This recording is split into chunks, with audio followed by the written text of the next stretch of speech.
लिखित व्यंजन माध्यम से गोटे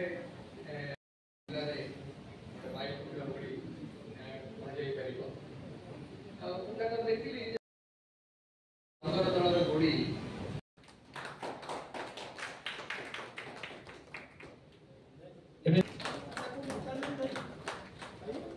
नलिनी प्रभा दास महोदय माध्यमे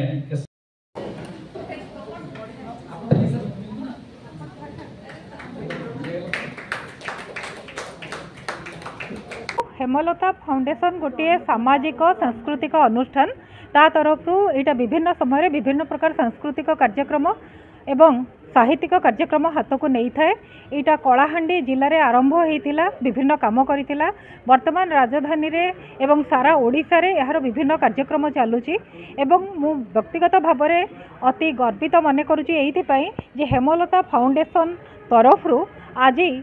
प्रथम थर पाई मते सामाजिक और सांस्कृतिक अनुष्ठान रे कार्य करथुवा हेतु दिया जाउची। मु भाबुची संवाद साहित्य घर माध्यम रे आमे जो काम गुड़िक सारा ओडिशार 314टी ब्लॉक रे करूचु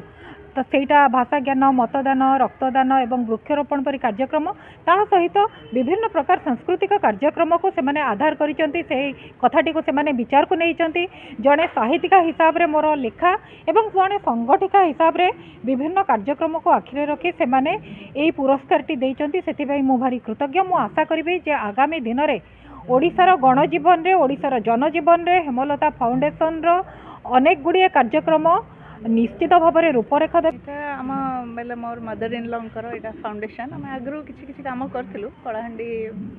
वेस्टर्न ओडिशा रे एठी एटा फर्स्ट टाइम करा होचे। लास्ट ईयर आम भवानीपाटना रे बहुत जोर फंक्शन करूँ बहुत जन को सम्मानित कराइला ए वर्ष एठी करा होचे कविता पाठोत्सव और मो हजबैंड रो गोटे बही ये है रिलीज है ऑलरेडी बहुत गुड़ा ओडिया बही लेखा सरी कोशली भाषा रे ओडिया भाषा रे नाटक लिखिंट यहाँ गोटे पोएट्री कलेक्शन तांकर बुक रिलीज है तो गोटे छोटिया फंक्शन टे कर मु गाउली एमती गाई गाई जेहेतु एत प्राक्टिस एवं ना टी से वॉइस टी होनी किंतु चलई दौचु एमती छोटिया मोटिया फंक्शन तीन जन को पुरस्कृत कराला मैंने भी कविता युवा सब इंटरेस्ट नवा दरकार आजिकल जो टिपिकल आजिकल जो जिनस गुड़ा नक यहाँ गोटे भल परिवेश लोकंर युवा यंग मास आसिक शुणा कथा जोटा से मैंने इंटरेस्ट दौना किंतु आम चेष्टा करूँ नेक्स्ट ईयर आउटे यंग मास को भी। हाँ यहाँ हेमलता फाउंडेशन रो द्वितीय सारस्वत समारोह रे निहारंजन दासंकर डंगर तलर गुड़ी कविता संकलन आज उन्मोचित होईची। यह छड़ा आज 3 जन वरिष्ठ साहित्य साधकों को राज्यस्तरीय पुरस्कार दी जाइए। डॉक्टर वासुदेव सोनानी को जीवनव्यापी साहित्य साधना पर पुरस्कार दी जाइए। डॉक्टर शुभश्री लेंका को साहित्य संगठिका रूपे पुरस्कृत कराई एवं शुभश्री सुमस्मिता मिश्र को कविता सम्मान प्रदान कर छड़ा निमंत्रित कवि मान